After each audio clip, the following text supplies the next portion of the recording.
Howdy guys, my name is Carlos Bocanegra, and today I'll be going over what you do with the two folders that you receive from us as far as embedded system goes. So the two folders that you receive from us, which are two workspace folders for Code Composer, are these two that I'm highlighting right here. The top one being the ELK folder, which with the date of the last time we updated those files. If we go into that folder, we see that we have various project folders inside this workspace folders, and what this metadata, DVT, and remote system temp files are all background things for Code Composer to use, so don't mess with those. These folders are all our projects, and each of them are dated with the day we were using that project. We included this workspace folder just for debugging purposes, so you can see what we did, and along the way if there was any changes that we made, what were those changes and all that. However, most of you will be using the Intronic Systems workspace folder, which simply includes the one project, which is what's on your system, which is what's the final version of our code. So in order to get into that code, we first need to open up Code Composer. It will ask us for where our workspace is at. In my case, this is in the desktop. So I'll just go desktop, select the folder, click OK, and click OK. One thing to note is that as the workspace folders get more projects, such as this one that has this many projects as compared to this other folder that only has one, it does take longer to load, and especially if you're on a slow machine such as mine, such as what I'm on right now, it will take a little bit longer to load. So here we open up and we can see that here is our code. We're currently in the main function. We're on this current project, which is our Engineering Learning Kit project. We know we're in this one because it's active as well as it being bold. If we do the drop down menu, we can then make sure that we're in this one by double clicking it, and it's still here. We also have this one open for some reason, but you can just exit that one since we're just looking at main for now. Okay, from here I will go over a quick overview of what Code Composer does, how to use it. So from here, dropping down the menu, you can see everything that's in that project folder. When you're done with a project and you don't want to build it and you don't want to be messing with it, but you still want to keep it in the workspace, you simply right click and hit close project, and it'll close that project. If you want to open it again, you simply double click it, it opens it, and you can go back to your code.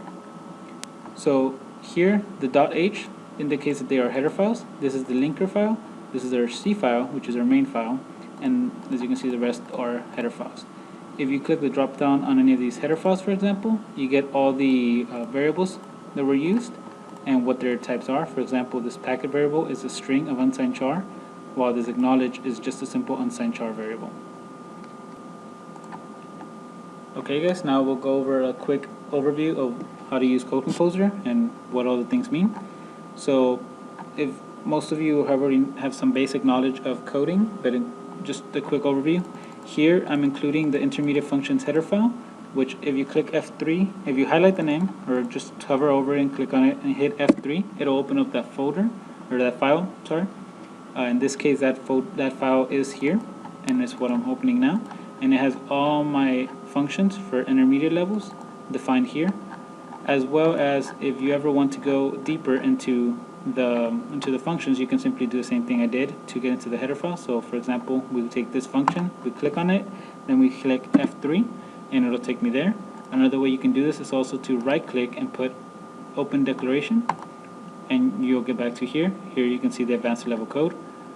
So going back to Code Composer in general, and the way this code is written, I have all my include files at the top.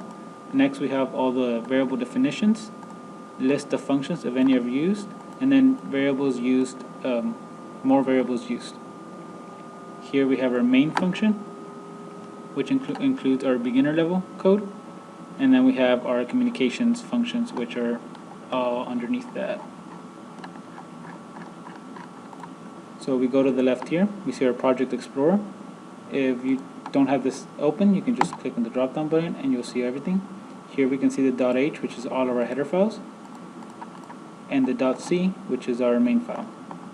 If you click the drop down button on any of these, we'll see that the inclusions that are made into that file. For example, obviously this includes the intermediate functions, and if you double click on it, it'll take you to where that's at. This is a count integer, it took you where that's at. This is an ID, and so on. When the little circle is blue, it means it's a variable, and when the circle is green, it means it's a function. And by just clicking on it, you can go straight to that function in that file. Same is true for the header files, since this was including these header files and these functions. So this is the linker file. This is all used, as you saw when I clicked the drop down button, nothing happened, because this file is simply used for the compiler, so I would recommend not to mess with it.